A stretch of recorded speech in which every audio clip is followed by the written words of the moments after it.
നമശിവായ. നമസ്കാരം. എല്ലാ മിത്രങ്ങൾക്കും പ്രഭാത വന്ദനം. ഗീതാ ഹൃദയത്തിലേക്ക് ഏവർക്കും സ്വാഗതം.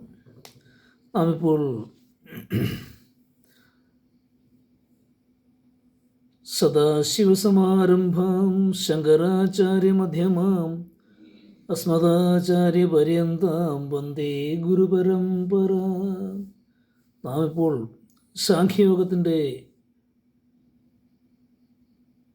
ഭാഗങ്ങളാണ്. സാഖ്യയോഗത്തിലെ ശ്ലോകങ്ങൾ 34 വരെയാണെന്ന് 36 വരെയാണ് ശ്രദ്ധിച്ചത്. ഇവിടെ അർജുനനെ ക്ഷത്രിയ ധർമ്മങ്ങൾ പാലിച്ചില്ലെങ്കിൽ എന്തൊക്കെ സംഭവിക്കുമെന്ന് പറഞ്ഞ് അർജുനനെ യുദ്ധോത്സുകനാക്കാനുള്ള ശ്രമത്തിലാണ് ഭഗവാൻ. അവസാനമായി പറഞ്ഞത്, നീ യുദ്ധം ചെയ്തില്ല എങ്കിൽ, ക്ഷത്രിയ ധർമ്മം പാലിച്ചില്ല എങ്കിൽ മാലോകരെല്ലാം നിന്നെ കാലാകാലം നിന്നെക്കുറിച്ച് അപകീർത്തിപ്പെടുത്തിക്കൊണ്ട് സംസാരിക്കുമെന്നും മാന്യന് അപകീർത്തി മരണത്തേക്കാൾ ഭയാനകമാണെന്നുമാണ് ഭഗവാൻ പറഞ്ഞു നിർത്തിയത്. അതിനു മുമ്പും ക്ഷാത്രധർമ്മം പാലിച്ചില്ലെങ്കിൽ എന്തൊക്കെ സംഭവിക്കുമെന്ന് കുറേ കാര്യങ്ങൾ പറഞ്ഞു കഴിഞ്ഞു.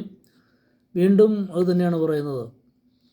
ശ്ലോകം 35. ഭയാദ്രണാദുപരതം മംസ്യന്തേ ത്വാം മഹാരഥാഃ യേഷാം ച ത്വം ബഹുമതോ ഭൂത്വാ യാസ്യസി ലാഘവം. മഹാരഥന്മാർ നിന്നെ യുദ്ധക്കളത്തിൽ നിന്ന് ഭയത്താൽ ഓടിപ്പോയവനെന്ന് കരുതും. നിന്നെ ബഹുമാനിച്ച് ആദരിച്ചവർക്ക് മുൻപിൽ നീ കേവലനായി തീരും, വെറും വിലയില്ലാത്തവനായി തീരും. അടുത്ത ശ്ലോകത്തിൽ ഇത് തന്നെയാണ്.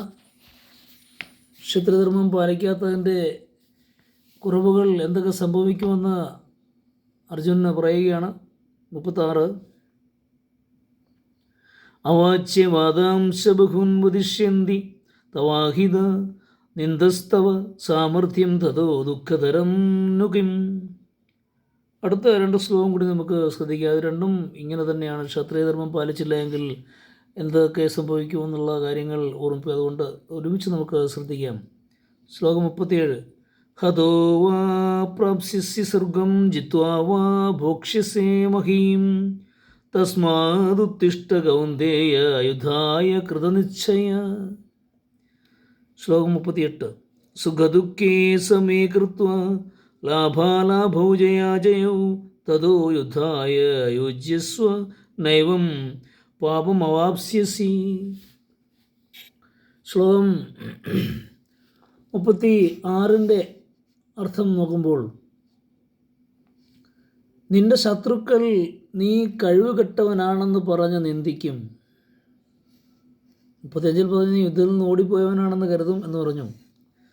ഇപ്പോൾ പറയുന്നു, ശത്രുക്കൾ നീ കഴിവുകെട്ടവനാണെന്ന് പറഞ്ഞ് നിന്ദിക്കുകയും അവർ നിന്നെക്കുറിച്ച് അപവാദങ്ങൾ പറഞ്ഞ് പ്രചരിപ്പിക്കും. ഇതിനേക്കാൾ അധികം ദുഃഖകരമായ മറ്റെന്തുണ്ട് അർജുന എന്ന് ചോദിക്കുന്നു. കൂടാതെ അടുത്ത ശ്ലോകത്തിൻ്റെ അർത്ഥം തുടർന്ന് വരുന്നു. മരിക്കുകയാണെങ്കിൽ സ്വർഗത്തിൽ പ്രവേശിക്കും, ജയിക്കുകയാണെങ്കിൽ ഈ ഭൂമിയിൽ രാജ്യസുഖം അനുഭവിക്കാം.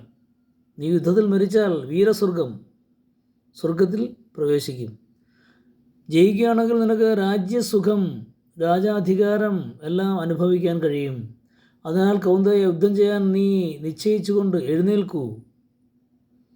യുദ്ധോത്സുകനാക്കാൻ വേണ്ടി ഭഗവാൻ പറയുന്നതാണ് സത്യമായ കാര്യങ്ങൾ. മനസ്സിലാക്കാതെ ഇരിക്കുന്ന അർജുനനെ ആര് മരിച്ചാലും വിഷയമില്ല എന്ന് ജീവാത്മാവിനെക്കുറിച്ച് പറഞ്ഞു കൊടുത്തു. അത് കേട്ടിട്ടും യുദ്ധോത്സുകനാകാത്ത, പ്രസന്നനാവാത്ത അർജുനനോടാണ് ക്ഷത്രിയധർമ്മത്തെക്കുറിച്ച് പറയുന്നത്. അടുത്ത ശ്ലോകത്തിൻ്റെ അർത്ഥം എന്താണ്?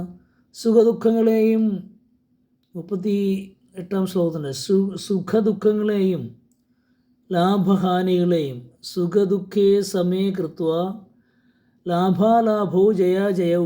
സുഖദുഃഖങ്ങളെയും ലാഭഹാനികളെയും ജയപരാജയങ്ങളെയും സമാനമായി കണ്ട് യുദ്ധത്തിനിറങ്ങുക. അങ്ങനെ എന്നാൽ നിന്നെ പാപം സ്പർശിക്കുകയില്ല. എന്തൊക്കെയാണ്? സുഖദുഃഖങ്ങളെയും ജയപരാജയങ്ങളെയും